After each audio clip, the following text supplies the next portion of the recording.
Welcome to the Mental Health Multiverse. We're your hosts, HB and LB. If you're also on a healing journey and enjoy pop culture, stick around.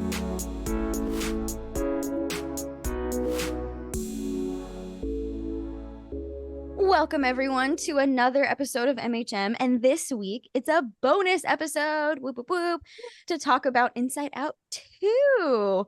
And joining us is a very, very special guest who was actually part of our season 2 roundtable and someone we definitely wanted to chat with about the Inside Out sequel. So without further ado, welcome, Jeannie. Yay! I'm so glad to be back. Yes, we are so happy you're back because in the roundtable, if you listened to our season 2 roundtable, you kind of heard Jamie share about her experiences and how the first Inside Out movie really impacted her. And then one by one, everyone else was like, I actually didn't like that movie. So I was like, no, we're having Jamie back on for an episode all on her own where we can talk about our love for Inside Out without that, which like everybody's opinions are valid. And it was very valuable feedback, but now Jamie can shine on her own talking about Inside Out too. I'm so excited. I love Inside Out. Yeah. But for those of you who don't know, or if you don't remember, Jamie is a cosplayer. Heather speaking, she and I, or HB. Whoa. HB speaking. Jamie and I were connected on Instagram, and she's a cosplayer and actress from the NYC, New Jersey, PA, tri-state area. And through those avenues, not only has she been able to express her love of all things creative, but she's also been able to search within on a long journey of self-love, being a strong supporter of all things acceptance and reflection. She's extremely excited to be able to bring that and her love of these films into the podcast. So here we are. Yay. Yay. Okay. So much to say about this film. Did this film surprise you? Yes. Yeah. I would say so. I think if listeners, did listen to that episode, I was one of the people that was like, Inside Out wasn't quite my fave. And then if you listen to the Inside Out specific episode where HB and I are talking about it, I went into seeing the sequel kind of like, I don't know, we'll see. The bar is very low for me. And then I went in and I was sobbing. So, that's always a good sign for me. I love this movie. I was definitely surprised by how much I loved it, and even just some of the content around self-acceptance and self-love, and even just the portrayal of anxiety. I think I was a little nervous because typically in media, when people talk about or try to portray anxiety, it's just like being a little nervous and like, I don't know, just like there's a goal that they're trying to reach and like they get really nervous about it. But this is definitely a much more accurate portrayal of anxiety, which we can get into. So long answer to say yes, I was pleasantly surprised. Yes. And JB, you also said yes. Yeah, because I didn't even know how they could make a sequel. I don't know how, and I understand you develop more emotions as you grow up and it's very complex, but I was surprised by how mature it was. I'm coming at it from an adult standpoint, obviously, and I loved it, but it was a kid's movie. Yeah. Yeah. So I thought that was pretty surprising. It was pleasantly surprised though. Yeah.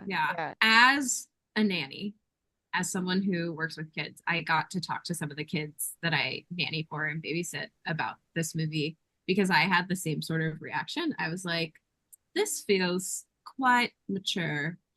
And there's 2 boys who I babysit infrequently, but I nanny their baby brother. And the older boys are 8 and 11, I believe. And what they took away from the movie was how funny Pouchy was. They didn't take anything about anxiety, nothing about, because I was trying to ask them and they were like, wasn't that Pouchy funny? And I was like, yeah, sure. Yeah. When they watch it again when they're older, maybe they'll take something else away from it. But the other kids that I babysit, these kids, I believe, are a little more mature than the others. And we actually had like stimulating intellectual conversation about the portrayal of these emotions. So it's just funny how like different kids will also like same age too. 8 and 11 are the other kids I babysit. And Yeah. And we had like a very interesting conversation about the movie. I didn't ask little LB for his rating though. I'm sorry. I failed you. Wow. I think we just need to end the episode there. I'm sorry I can't work on these conditions. It's tradition. HB. No. How dare. The other thing that I thought was interesting, so if you listened to our solo Inside Out episode, which is in the middle of season 2, we talked about like what other emotions might come up, and I was saying that I thought that shame would be a really interesting emotion to explore, and then they brought on embarrassment, and they announced embarrassment after I said shame. I'm just gonna say it. They announced embarrassment after I said shame, and I feel like those emotions are pretty similar, like embarrassment and shame. However, I found this graphic online that sort of combines 2 of the existing emotions and gives you an emotion from there.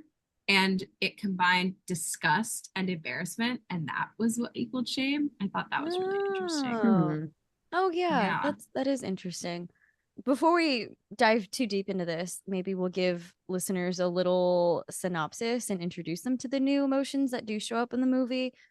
So spoilers in case you didn't know already, we're going to be talking about a movie. It, I think, is nearing the end of its theatrical run, but should be on Disney Plus relatively soon.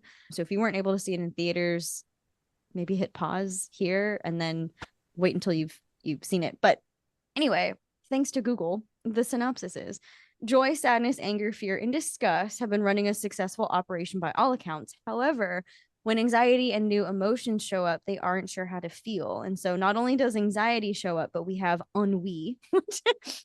I love that introduction. And Joy's just like, on who? On me? On we? On we?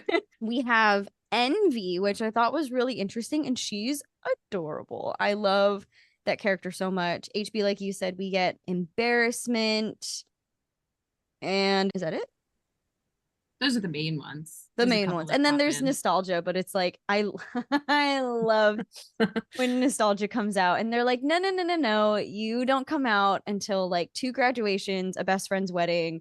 And I was like, that's so funny. This movie had me cackling like so hard in the movie theater, and I felt kind of bad, but not really, because it was so good. It was so good. The pouchy thing. I'm with those children you babies. Pouchy. It was fantastic. Funny. That whole scene in the vault was just, I was dying laughing. And then the video game character. Oh my gosh. My new crush. Your new crush. Lance. You forgot Lance's name? How dare you? I forgot Lance's name and his sick power up. His sick ultimate move. So funny. Honestly, I was like, okay, here we go. I'm with Riley. I have a secret crush on this kid. For those who play Dreamlight Valley, they just did an event for Inside Out 2, and like you collect memories and things like that. And when you collect, I think it's like 200 of them or something, you unlock a statue of Lance. So I thought, I did it for you, Heather. I did it for you. That's so cute. Thank you so much. I saw this movie twice in theaters so far. One of them was just like because I wanted to, and the second one was to take notes for this podcast episode. But I want to say I actually cried more the second time, which I think is interesting. I did too. Yeah. Mm-hmm. I think also I don't know if it's because like you know what's coming and then you're like, oh, but now it's affecting me more. I don't know. Well, I think for me, the first time it was just to kind of like witness the work as a whole. But because when we watch things for the purposes of this podcast, we are so locked in. And I think that just like, I don't know, it did something to me. The panic attack scene, and then when Joy just like hugs the sense of self, I was weeping. I was openly weeping. And it was from like whiplash, from cackling to weeping. It was a fun time. Yeah. What about you, Jamie? Yeah, I got to see it once, and I don't know. I definitely will see it probably when it comes out on Disney Plus again, but I don't know if I have the emotional capacity to go see it again right now, because it really did like take a lot out of me, just being able to, I don't know, see it outside of my own body, I guess. Yeah. No, so spoilers, I don't know why I keep warning people, but there's a very accurate portrayal of a panic attack. And it was definitely like raising my heart rate, and I had to do my own little ground. And I think that's why maybe the first time I kind of like, not necessarily was checked out of it, but I was like definitely putting up some walls and some guards, because I was like, whoa, whoa, whoa, whoa, whoa, we are really getting into this. I need to pump the brakes a little bit. But then the second time I was like, okay, I know what I'm getting into. I am prepared, and now we can cry. But yeah, it was that that whole scene just like, whoo, really, I wasn't expecting it to hit so hard, because I was also like, yeah, you're right, Jamie, like it's a kids movie, like how far can they go talking about Right. anxiety? But they did, and they went there, and they they did it. What I really liked about it too is, again, like I said, it wasn't this portrayal of like, oh my gosh, I'm so anxious because she's playing hockey and she wants to do really well, and she, wants to make the team for next year. But it really came down to like, if I am not good at hockey, I will have no friends. And if I'm not good at hockey, then I am not good. And I was like, oh my God. Mm-hmm. It's just the negative perspective and lens of our sense of self. And I was like, God damn it. They did it. Good job, Pixar. Yeah. We're going to talk so much more about specifically what you just said soon. But Yeah. I do want to say, like, Jamie, you posted your initial reactions before I had seen the movie. So I kind of went in a little prepared. I was like, Jamie shoot. Yeah, that's right. No, it wasn't like spoily or anything. I think you really just said like that it affected you, and I think you said seeing anxiety portrayed the way that it was, I don't remember exactly what you said, but it was like enough of a warning that I knew that they were going to show some serious stuff. Right. Yeah. I found them, and the thing that you said that like kind of warned me that this was coming up was, if you're someone who doesn't experience anxiety or panic attacks and loves someone who does, or you're curious on how it works and feels, I highly encourage you to watch this movie, because that helped me sort of see like, oh, they're gonna show something happening. I like that. Yeah, if you or someone has experienced panic attacks. No, but really, that's really sweet. What were your initial reactions? Because I feel like they were pretty visceral for you. Oh my gosh. Because it is that I went into it knowing obviously that anxiety was going to be a thing in it. And I was in a weird way excited to see that, just because I don't remember the last time I've seen or heard a movie, especially a kids movie, say the word anxiety in that way. So I was very curious, and because the first one had affected me as much as it did, because I had anxiety as a child, I was curious how they were going to maybe top it, because when I saw the first one, that's everything I was going through, was like the emotions like fighting each other and me not really being sure what's happening and everything. But then to put a name on it was a lot. But I think, especially as a kid or even as an adult, you put so much of your self-worth on what you do and what you can provide. And it to some people, when you don't experience that kind of thing, it might seem dramatic, but to you, it's everything. And I feel they did such a good job. Like, sure, you can say, oh, it's just hockey, it's just a game, but it's not. It really isn't. And then the scene, the panic attack scene, oh my gosh, that was so much for me. It was done so well. It was done so well. Yeah, like how they did what we kind of categorized as depression in the first one, where she's like shutting down. Yeah, all of her islands of personality shut down and all of that. Like, I really thought that was cool. And then the portrayal of this panic attack, I didn't know that I had panic attacks. I was never like officially, I didn't know what they were. I actually didn't know that I had anxiety. I thought that what I went through as a young person was just normal.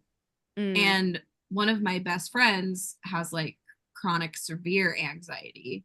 And I used to think that because of the way that she reacts, like the way that her anxiety makes her behave and react, it made me feel like, oh, I can't relate to that because I don't have that. I don't have anxiety. And then when I realized, when I feel like within the last 10 years, anxiety has been talked about a lot more.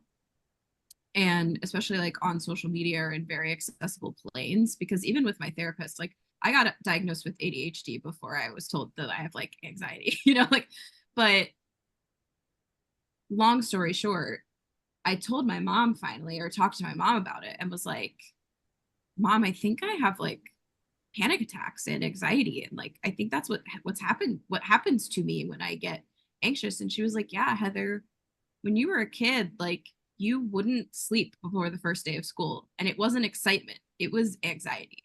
Like you couldn't, like, she had trouble like getting me to go to bed.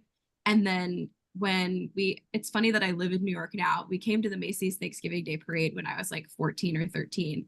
And I had a panic attack in the middle of the, like, because there were so many people around. Oh, yeah. And I didn't know that. And I guess my mom did, but didn't have the like tools or awareness to like tell me that that's what was happening. But I had like a panic attack and they had to take me away. And then I got so scared that I threw up. It was like really crazy. But like, I didn't know, like I had no words for it. And so seeing it on screen, the way that it was portrayed was just so accurate that I feel like if I had seen this when I was a child, I would have been like, that's what happens to me. That's what that is. Yeah. Yeah.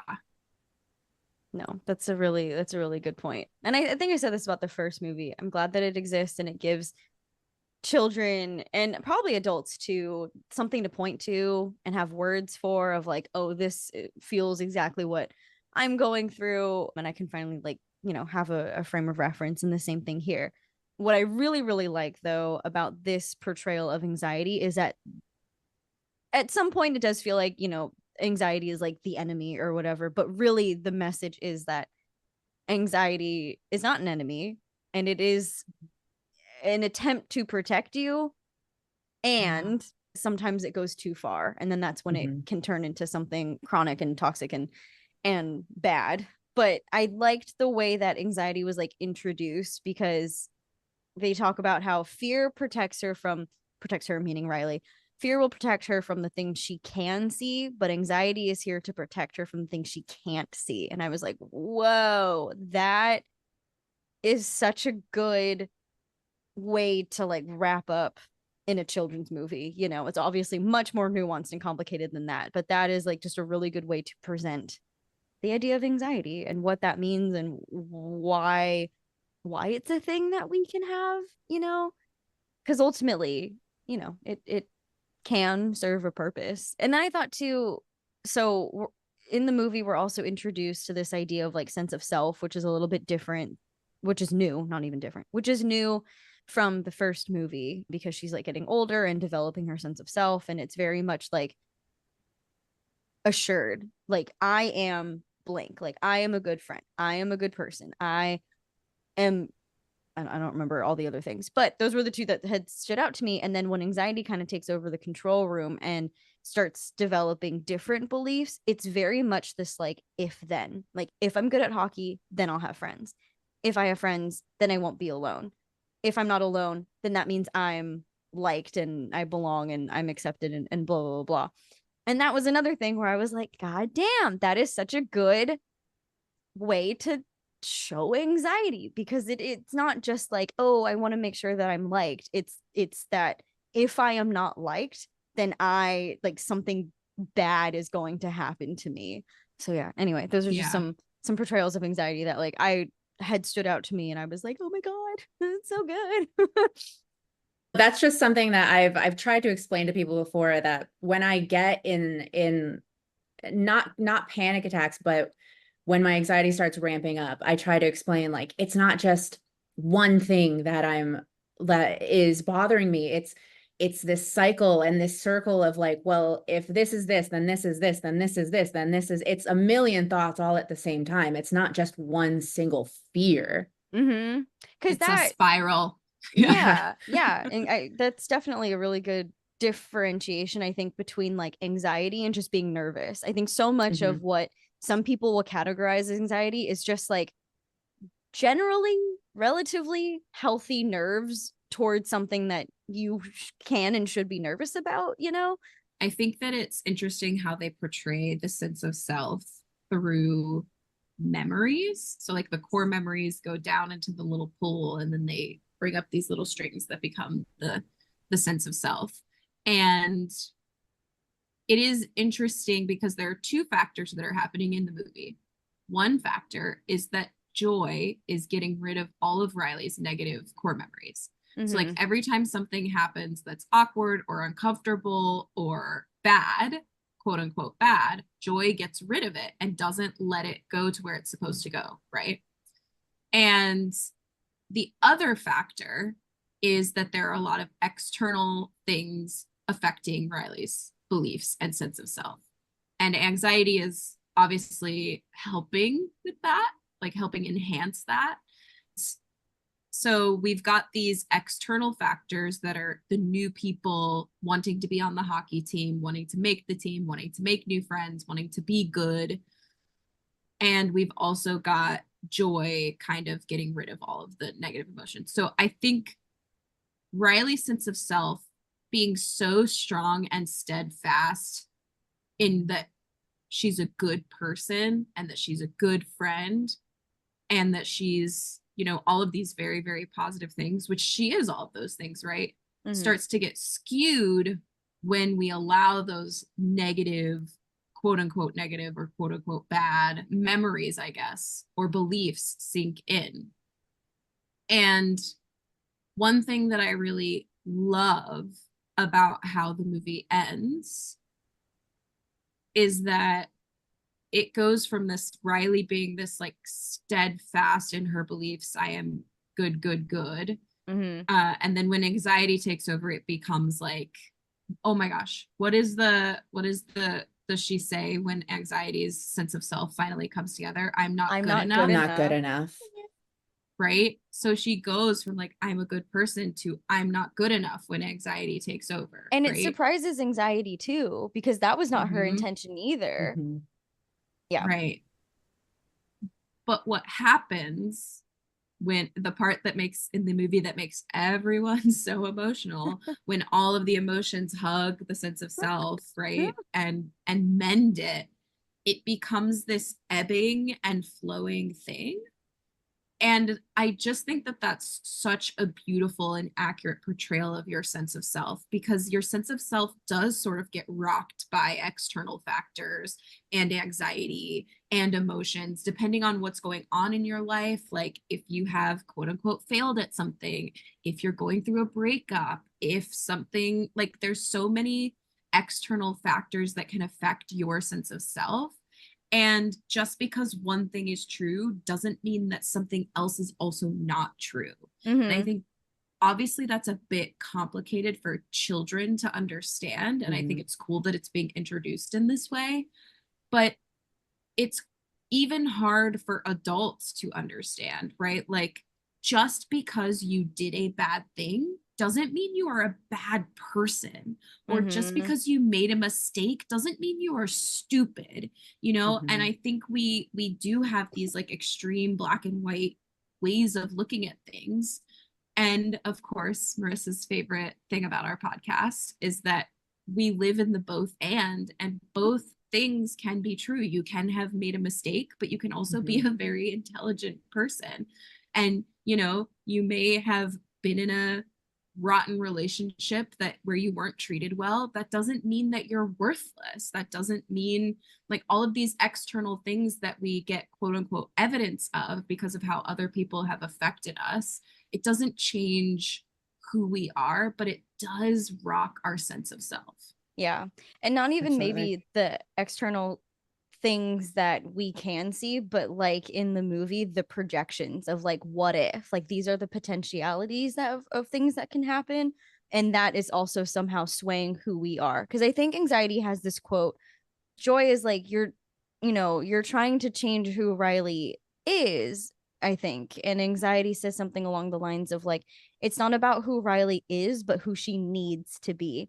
This like very future forward looking perspective of like constantly changing and adapting to what ifs and things. And it wasn't until I watched that movie where I realized that like that was a lot of my childhood. My childhood was very much me being raised by parents who, probably being very well intentioned, was very much like, you're going to be an adult soon, so you need to start thinking and acting like an adult while I'm still a child. And it definitely skewed my perception of life and also my sense of self, which is why I feel sometimes really silly being on this like self-discovery, self-growth, authenticity journey, because there's a big part of me that's like, if I had just had the time as a child to be a child, we wouldn't have to go through this. But then at the same time, I'm reminding myself that like not everything happens for a reason, and like that toxic positivity away, but just of like, had I not gone through those things, I might not be the person who I am today. And I'm really learning to love who I am and who I am becoming, because just like we learned in the movie, right? Ever changing, multifaceted human beings. And yeah, the both and can exist. The belief of not being good enough, as we see in the movie, it can sometimes make you a selfish, hyper fixated on your flaws. Yeah. Not only just how you can be better, but how you can be the best. You have to be number one top. Like Riley not passing her teammates the ball in the the hockey and the puck, hockey term sports. Riley not passing to her teammates in the scrimmage, Riley ignoring her childhood best friends, like, and as much as it's like, it again, like Jamie said earlier, it seems dramatic. Like when you feel like you're not good enough, you start hurting other people around you. You go to some extreme lengths to feel like you are good. Yeah. Good enough, good at something. And it can feel like it's an attack on the other people. And it's to some extent it is, but it really is just like you're so wrapped up in your own stuff, your own insecurities, your own flaws. Yeah, that's a really good point. And like my personal anecdote of that is like after the breakup that I went through last year, I just remember needing so much validation, like needing so much external validation, that every time I saw other people getting it, I was like, why aren't you giving that to me? You know? And like I still struggle with it sometimes, where it's like, oh, well, that person gets recognized for these things and I don't. And it's like I'm realizing now that it's like, wow, these are things that I want, but they're not things that I need, you know, right? Like it's nice to it's nice to have validation. It's nice to have people recognize my work or recognize these things recognize that I'm attractive, whatever it is that like I need, quote unquote. But I don't need to be putting other people down or making them feel bad about themselves to make myself feel better about myself, you know? So yeah. I have a question. I talked about how Riley kind of like ignores her childhood best friends, or, you know, is not passing the ball to her teammate, the hockey puck to her teammates during the scrimmage. I was wondering if either of you have examples of something that you have done that you maybe regret or like aren't really proud of because of anxiety. Yeah. This is like for sure. For sure. It's not something I ever have actually talked about publicly, just because I'm still working on it and there's a lot of shame around it. But cat's out of the bag now, I guess I can share here. Basically, it I don't know if it was so much out of anxiety, if it was jealousy, if it was, I don't know. It was just out of not a good place, obviously. But I essentially bullied a girl in middle school so badly that she transferred schools because I was really jealous of her. She had a really nice family. She was really pretty. I don't know. It was very much of that place of like I was so wrapped up in my own shit, in my own lack of sense of self, lack of self-worth, and then growing up in a very like abusive childhood home, it definitely trickled into how I treated this person. And a few years afterward, I reached out to her on when social media was a thing, and I was like, I'm really sorry for how I treated you. It was not good. No one deserves to go through that, and I'm sorry. But it still haunts me, to this day. And just like what you kind of said, Heather, at the beginning of like that experience doesn't necessarily make you a bad person, but and I think that's why like inner teen healing is really hard. Like I feel like I've got a grip on like the inner child healing and things like that. But when I look toward my teenage self, she gets scary. She was not a nice person. Let's just say that. So all of that to say, yes, definitely have some examples of like putting other people down just because of my own insecurities and of my own issues. And it's uncomfortable to admit and it's uncomfortable to face. But as I'm saying this right now, I'm reminding myself like that's not who I am now, but it is a person I was. Just like Inside Out, one of the takeaways and one of the messages is like, I don't want to say overcoming anxiety again as if it's like the enemy that needs to be overcome, but integrating anxiety, I guess, or just integrating shame and embarrassment is just accepting that you did the thing, that it happened, and processing and learning and growing and moving through it. Because I think one of the quotes that I really, really love, and this may come as no shock to anyone, but it's from Anger. And he says to Joy, who hits her breaking point, and she's like, do you know how hard it is to be positive all the time? Do you know how hard it is to hold it together when everyone else is falling apart? And I was like, god damn, girl. But he says, you've made a lot of mistakes and you're going to make a lot more, but that doesn't mean you stop trying. And I was like, damn, that's such a good one.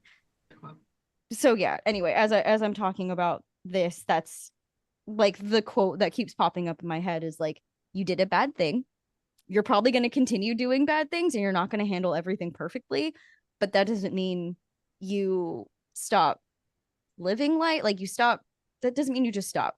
It means you accept that it's going to happen and try to do your best no matter what, but not hold yourself to this like really unrealistic standard of what it means to be a flawed human being. Yeah. Jamie, what about you? I definitely do. And I have a lot of regrets concerning anxiety and everything for like just me, but also involving other people, I guess. So one of the reasons I do like this movie, but that it like I relate to it so much is because I not just see myself in Riley, but when they have Riley, I'm like, that is just me.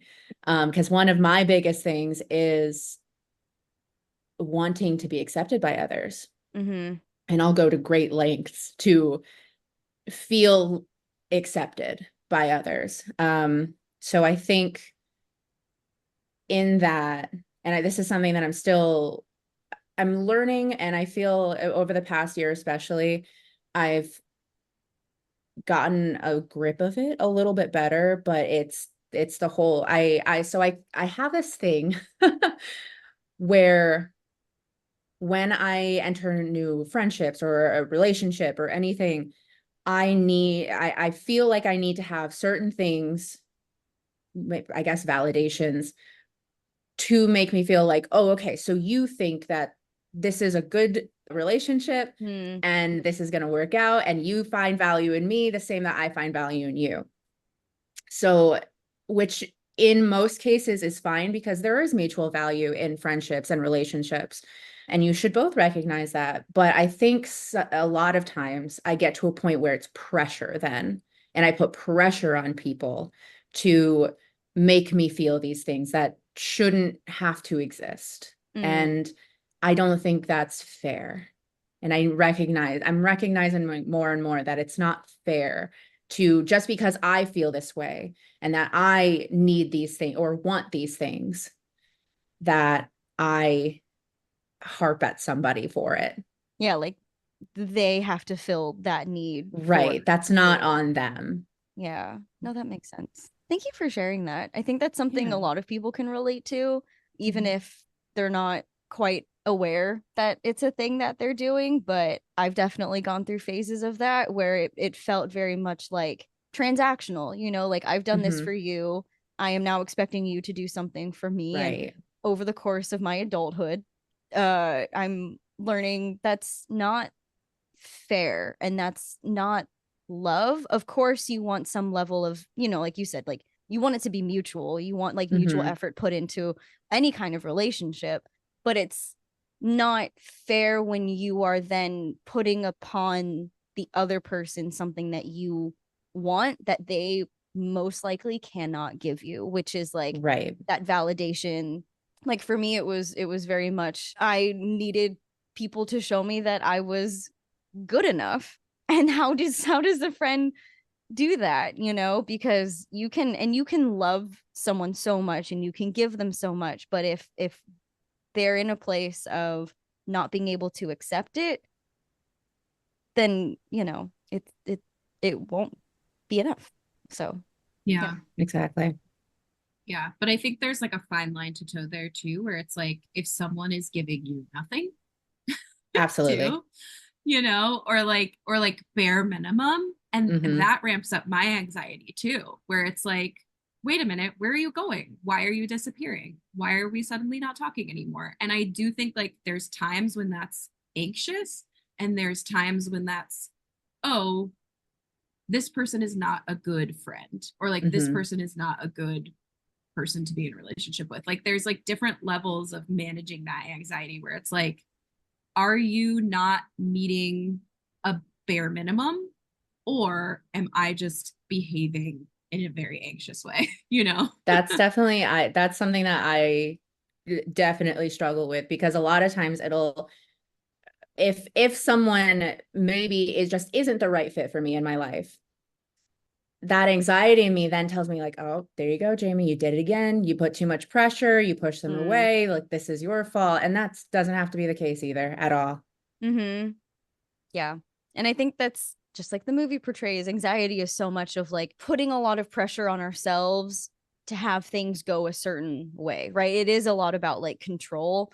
And one of the hardest parts is learning to accept what we can't control.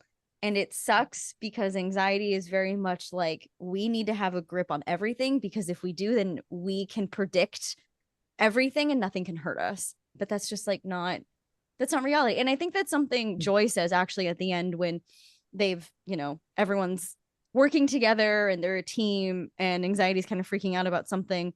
And Joy's like, okay, but we're not there yet, right? That's not quite our reality yet. And if it gets to that, we'll cross it. But right now we're not there.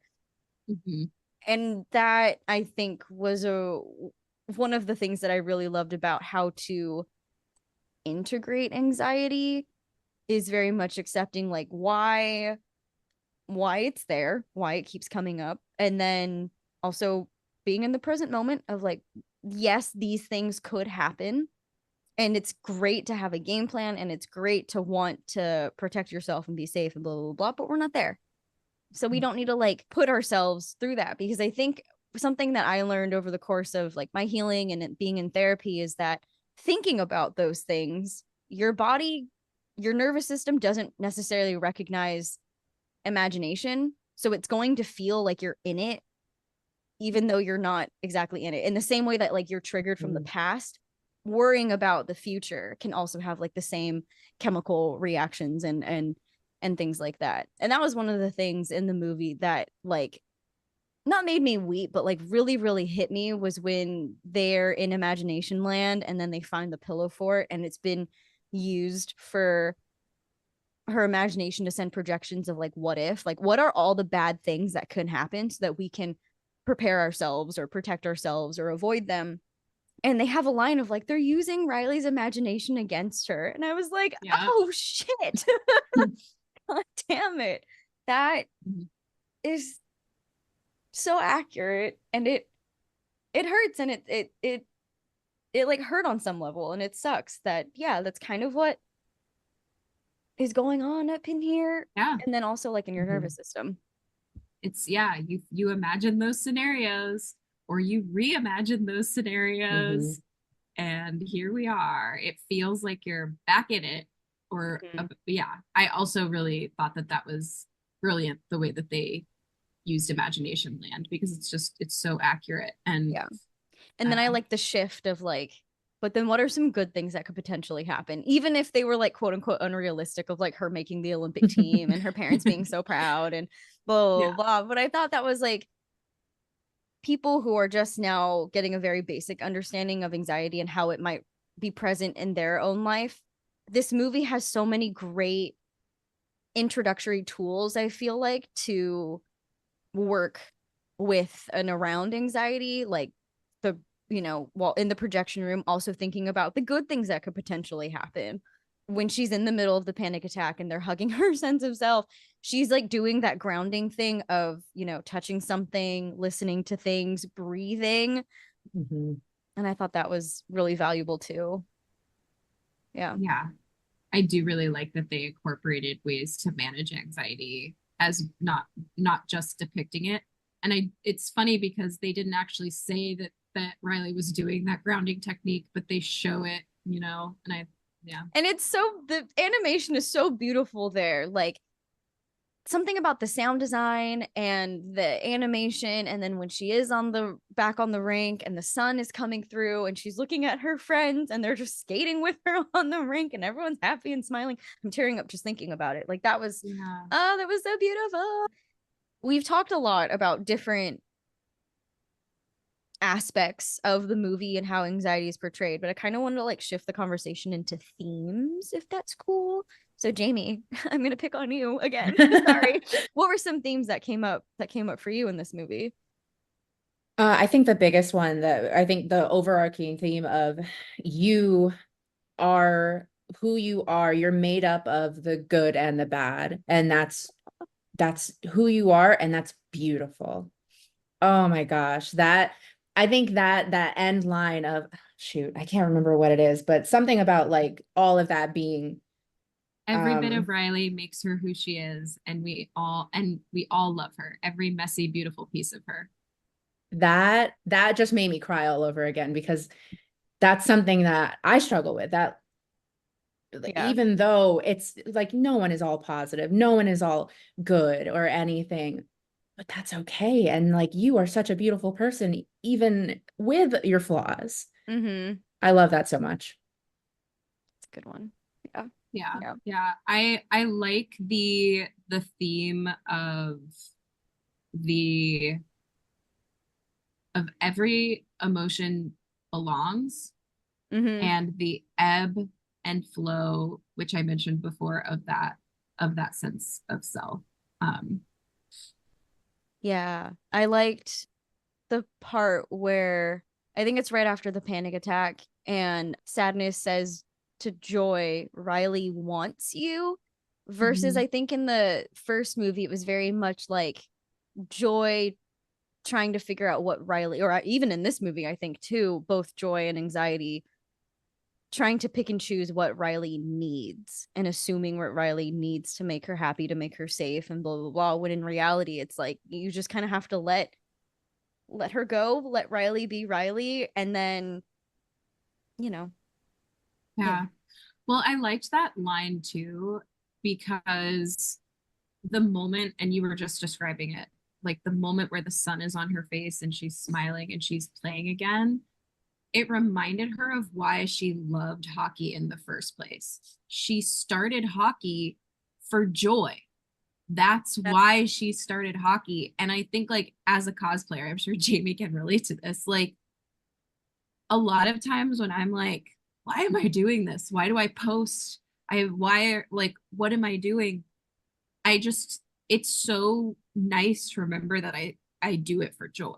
Like, that's why I do it. but we get so lost in the other things that come along with the things that we love doing, especially now that in this society that we live in, it's so common to monetize your hobbies. And it's like, it's like, why let's go back to basics. I do it because it brings me joy. Yeah. And like, I loved that was that connection of like, that's why Riley wanted joy, because that's why Riley started playing hockey in the first place, or why Riley loves playing hockey in the first place, because it brings her joy.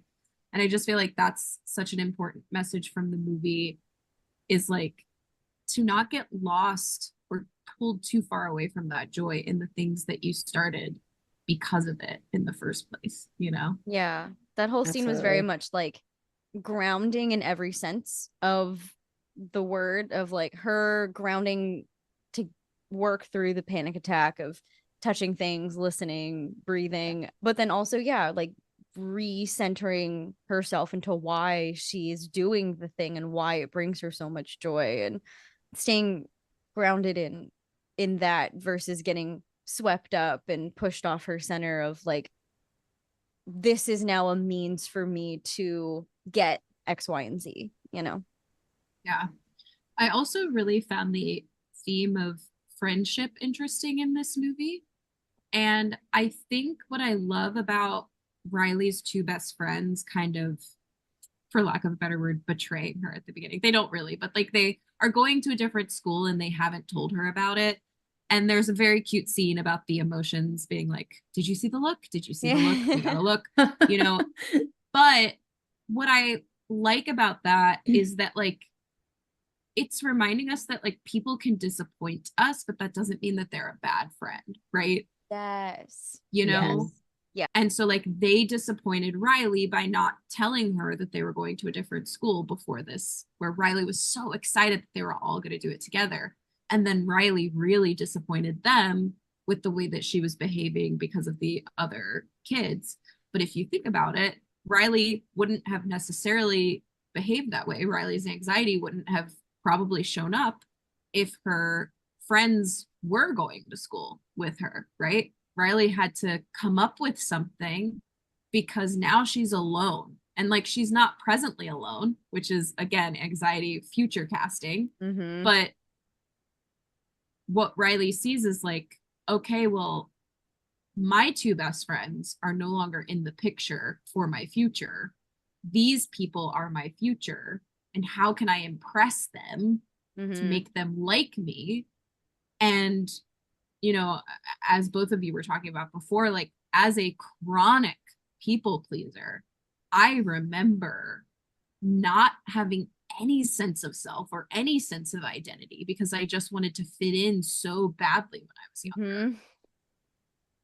And I was lucky. I had one thing that I used to define myself, and it was Harry Potter. Like, who I was like, Heather's the weird girl that likes Harry Potter, but she'll also like anything else that you like. You know, like this is just like, I had no sort of sense of self because I was so desperate for people to like me that I was like, yeah, I will be whoever you want me to be. Here we are. And Riley does the same thing when they're at like the little after party or whatever, and they're asking her like who her favorite bands are, and she wants to impress them, and she realizes that her answer is not good enough, and she's like, oh no, like she's backpedaling, you know, she's like, oh, I just meant it sarcastically, and then her friends come up and they're like, you love them, and she's like, yeah, I love them. And then the chasm opens. That was so good. So anyway, funny. No, also it like up until just recently, I don't know if the two of you struggle with this. If someone brings up something that I don't know about, I used to pretend that I knew what they were talking about. Yeah. Because I was so afraid to be like, I actually don't know what that means, or I actually have never seen that movie. Like I would just pretend that I knew, and like, what? Why? Now I'm just sitting in a conversation about something I have no idea what we're talking about. But this is like so recent as in like the last 5 years. I am a 34-year-old woman. Like no. I just recently started being like, I'm sorry, can you actually explain that to me? I've never seen that before. I don't know that term, because I was so afraid of looking dumb or like, you know, like it took me until like 29 years of life to start being like, actually, I don't know what you're talking about. Yeah. You know? Mhm. Or like, actually, I've never heard of that band. Like, I used to be so, anytime someone brought up a band, I'd be like, yeah, I like them. Yeah, I heard of them. That's good. And it feels like so hard to be like, actually, I've never heard of them. Let's listen to their music, you know, like tell me more about that. Like, and I think that's so much more genuine because then you could get someone talking about something they love and they're actually like sharing it with you. Yes. Yeah. And it's so much more honest. I never realized that how manipulative that could be or how dishonest I was being by pretending that I knew something that I didn't know about. Like, it's just, yeah. Yeah. Wild. No, I was just, as you were saying that, because I up until very recently have also been doing that, and hearing you talk about it, I was reflecting on now the moments where I admit like, oh, I actually don't know about that, and how nice and cute it is for them to light up and they're like, oh my god, I get an opportunity to talk about this with you now. Okay, here's everything I know and I'm gonna put it on you. I love info dumping, like both me being the dumper and then also the person being dumped on. Like, it's really sweet, and I think it does make for, like you said, more genuine, honest connections. Yeah. Well, something else I learned, and I learned this from like listening to a dating podcast, but it took me a while to sort of understand that, like, when you are pretending you're someone you're not, whether that's romantically or just in any sort of friendship relationship, like no matter what it is, like they're eventually going to find out the real you, right? And so It's like not sustainable. it's not sustainable, and it's difficult to sort of put up a front and be like, yeah, sure, I like these things, when you really don't, or like maybe you have the intention of learning or whatever, and that's a lot of work in and of itself too, and it just becomes like so difficult to sustain that once people actually get to know the real you, if they don't like you, then you feel like it is you, but like, no, you just weren't being yourself in the first place, you know? Right, right, exactly. That's a really good distinction, is that they're not drifting away now because you have revealed, yourself, but it's because you basically lied to them. Well, they never got to know the real you. Yeah. Exactly. Like, you can be a good person and you can be angry. You can be a good person and you can disappoint people. You can be a good person and you can be sad. You can be a good person and you can be anxious. I love, speaking of sad, I love at the beginning of the movie when Riley's emotions are like, keep it together until we get out of the car. And then they get out of the car and all of the emotions just like let go. And Yeah. Joy is like, we need this. Yeah. And, I think sometimes we forget that we do need to like let it out sometimes. We can't bottle up our emotions like anxiety tries to do. Yeah. We are suppressed emotions. So funny. Are you trying to bottle us up? Yeah. Before we wrap up this episode, I have some quotes that I had written down, but do you guys have anything else you want to touch on, you want to share before we kind of move on to that? I think the only thing, and we've said it so many times, but just the portrayal of a panic attack it still just impresses me. It just does. Yeah. For me, it's like on the same level, maybe even more so than when Dory in Finding Dory finds out that her parents are like gone and she thinks they like died. And she has this fish has a chemical wash. Yeah. And I was like, wow, that was really good. And then this movie, and she's having a panic attack, and the way that anxiety is portrayed during that was just it's chef's kiss. It was really good.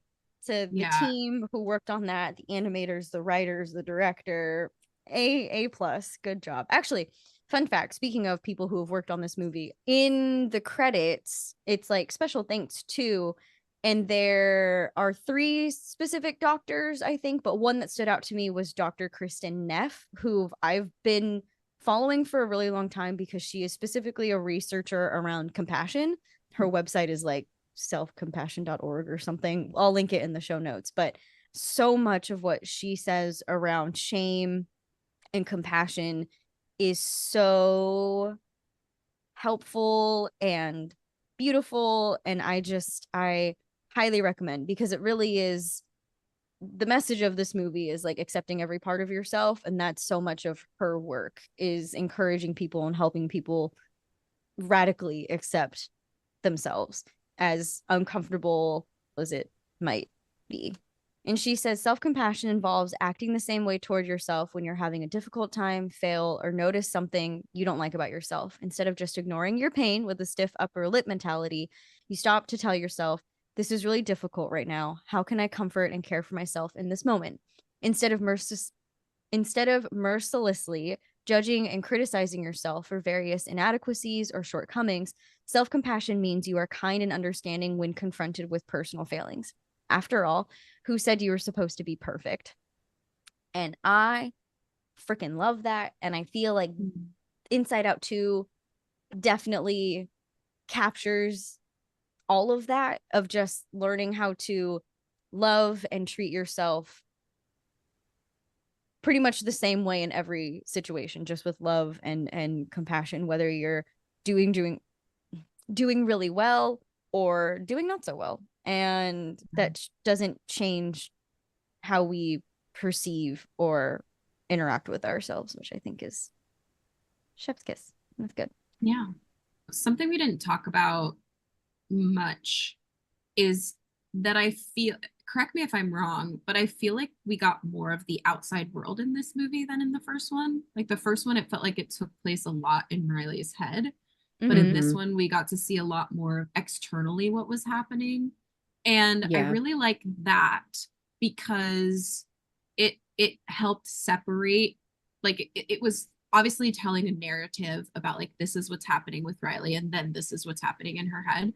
But it kind of helped, you know, see like, we are not our emotions, because the first movie, it was so focused on the emotions, which is who the movie was about, right? But this movie felt way more like it was about Riley, and that she is not her emotions. So like, almost in a way, it's like the first one was like, this is about Riley and her emotions, and this one was like, this is about Riley, she is not her emotions. And I kind of like that, because it's like, we are not our emotions. They do not define us. They are a part of who we are, and we need them to communicate and be a human being.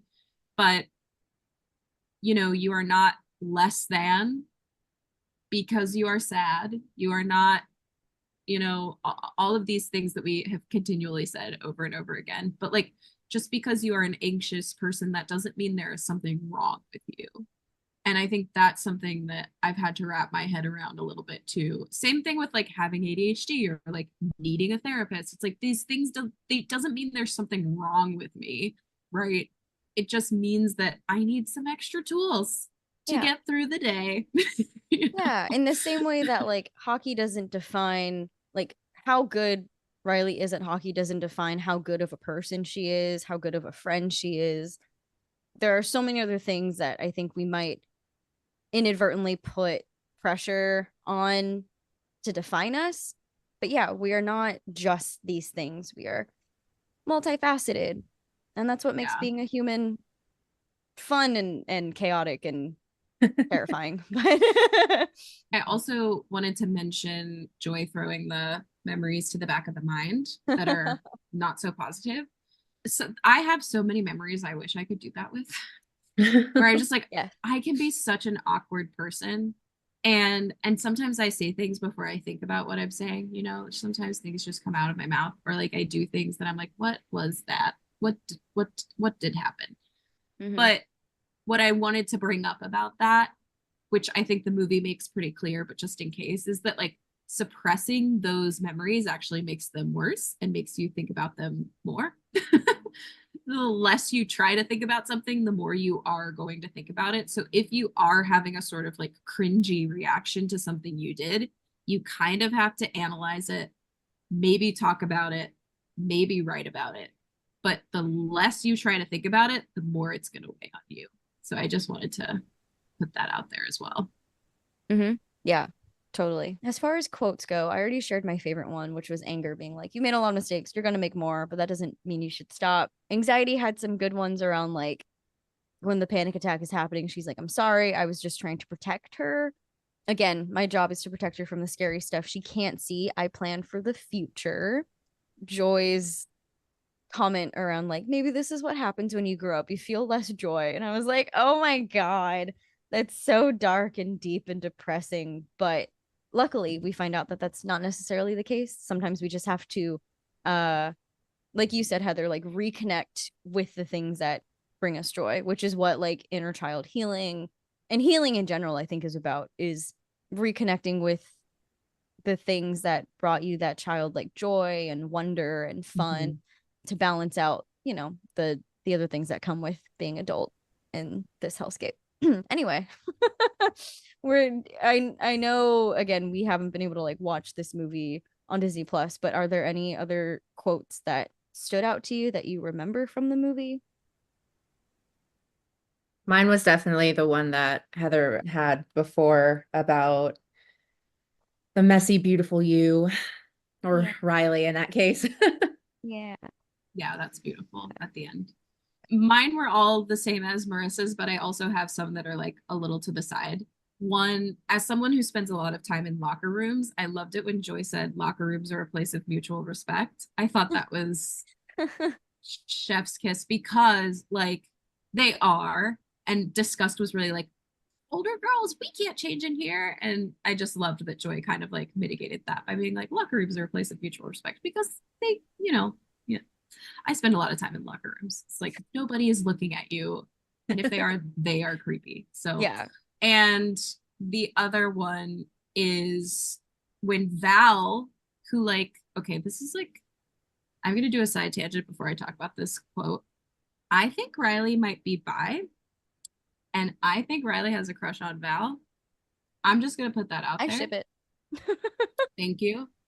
But anyway, Val says to Riley, just, you'll do great, just be yourself. Yeah. And like, nobody up in Riley's head heard that. That's so true. Right? Because Envy responds, how can we be ourselves if our new self isn't ready yet? Damn. Yeah, I forgot about that part. Yeah. And then they change everything about Riley to get her to fit in. And it's like, and Val literally just said, you'll do great, just be yourself. I wish we had gotten like a little sneak peek into Val's mind, because she does feel very mature and enlightened in that kind of way, where she's like telling her other teammates too, like, hey, knock it off, you're gonna freak her out, right? Like as if she was kind of there in the same position, like all that And pressure. she kind of had been, right? Yeah. Like she was the first freshman to make the team. So Yeah. maybe, yeah. And it would have been nice or interesting anyway to see, like, you know, they're always talking about what Val did as a freshman and how that has like, I don't know, followed her. I don't know how old she's supposed to be. She's a junior now, a senior. I don't know. Yeah, I don't. Anyway, I've been hearing some like feedback or, you know, words on, I don't know what I'm trying to do. People have been saying online that Inside Out would probably be the best to turn into like a little mini series and look into other people's minds. I think that like it would just be like kind of like Big Hero 6 does with their like Baymax. With Baymax going to different things and whatever. It would just be like in different people's minds, just see how other people's minds work. And it could be like a short story about like this kid going through something and then it's over.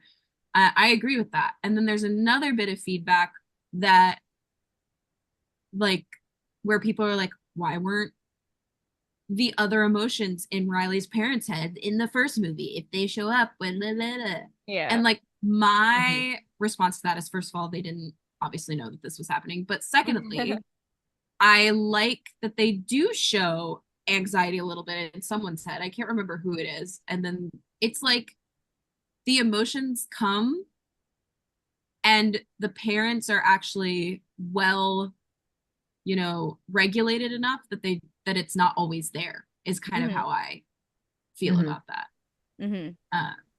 Yeah. So that's kind of what that's what I have to say to those people. That is my feedback to your feedback. That's good feedback. I guess the only other thing I was going to mention are some Easter eggs that I saw. The first being when they're using the binoculars to look at her different islands of personality. They're the same binoculars from Toy Story. The little Oh, blue and orange guy. Oh, Cute. I missed that completely. Okay. And then this one was like a little more subtle, but in the first movie, she wears this striped shirt that kind of have the same colors as the different emotions, and they're very like horizontal lines, right? They're very blocked off, very much to represent how these emotions are supposed to have like very clear and defined roles. But then in the second movie, the shirt that she shows up in to hockey camp, it's like all of those colors, but like pastel, and they like are swirled together, which I thought was really cool because it's kind of representation now of how like the emotions are working together, and it's not so much like sadness is when she's sad, disgust is when she's, you know, disgusted. It's very complicated and more nuanced than that, and I thought that was like a nice little touch. Yeah. And that shirt that you're talking about from the first movie is the one that she tries on in the second movie. Yeah. It's her favorite shirt, and it's now too small for her. Yeah. Thank you, internet, for pointing that out to me. There you go. I didn't. But anyway, for me, this movie is a 10 out of 10, maybe even more so than that. I'm glad that it exists, and I'm glad that the first movie happened to make this one happen. So yeah, I was pleasantly surprised. I was not expecting to laugh as much as I did. I was prepared to cry as much as I did, that's for sure. But it's such a beautiful movie, and so if you are on the fence about seeing it, I highly recommend. Again, like what Jamie said in your little note on your stories, like if you are someone who experiences panic attacks or anxiety, or you love someone who does, this is just a really great, not even a conversation starter, because not a lot of people want to talk about their anxiety, but I think just a really good movie that shows practical, helpful ways of supporting yourself and supporting others. So yeah. Or even just like a metric point of like, yeah, that's what it feels like for them. I don't know what that feels like, you know. Yeah, just like, a basic that must be hard. understanding. Yeah. Well, thank you, Jamie, for coming on. I'm glad we got to have you on to talk about Inside Out for a whole episode. Thank you for having me. I love this so much. Are you up to anything that you want to tell the listeners about, where they can find you, or things? Yeah, I mean, I cosplay all the time. I have Instagram, it's JamieBearFancypants. I also have been streaming a lot more on TikTok, which is also JamieBearFancypants. Oh, fun. But yeah, I have a few events coming up, just varying things, just cosplay things, little cosplay things. So NBD, just no, little cool. cosplay Can you share things. what you're going to be cosplaying as, or is it a surprise? It's not a surprise, actually. So I'm going to be guesting at a con next month, or in a few weeks, actually. And I'm going to be doing Ramona Flowers from Scott Pilgrim versus the World. And I'm very excited because I've wanted to do this for so long. That's going to be cool. Or do you have roller skates that you're going to I do. Oh, that's going to be amazing. It's my excuse to finally use them for something. Wow, that's so exciting. I do a Roxy Richer, and then in college, before I knew what cosplay was, we had a Scott Pilgrim versus the World party, and I dressed up as a demon hipster chick. I love it so much. Nice. Yeah. Everyone was like, "Who are you?" I was like, "I'm the demon hipster." Don't you know? Have you never seen Scott Pilgrim? You do the dance and everything too. Yes, I did the whole dance, and my friend was I don't remember his name, but my friend was the evil ex that the demon hipster chick comes out behind. Yeah, I love that. That's good. So I was just dancing behind him all night. That's amazing. I can't wait to see that, Jamie. I'm so excited. That will be fun. Well, thank you so much for listening. Jamie, thank you for being here. I know it is very late for you too, so we'll let you go. Have a great rest of your night, your evening, your day, whenever you're listening to this, listeners. And we'll see you next time for season 3. Yes. Yeah. This is your summer bonus. We, just wanted to do this episode. It was supposed to be for Patreons only, just so you know. And we were like, actually, well, Marissa was like, LB was like, actually. I fought for you, listeners. Don't ever say I don't do anything for you guys. But if you want to see our notes, because we don't always get to everything. So if you want to see our notes, or if you want bloopers and behind the scenes, make sure you subscribe to our Patreon. And we'll be back in just about a month, maybe-ish, for season 3. Mhm. I don't know math, but it's soon. It's coming, and it's is Disney Villains. So get excited. Woo, woo, woo, woo, woo. All right. Bye. Bye. Yay. Good job, everybody.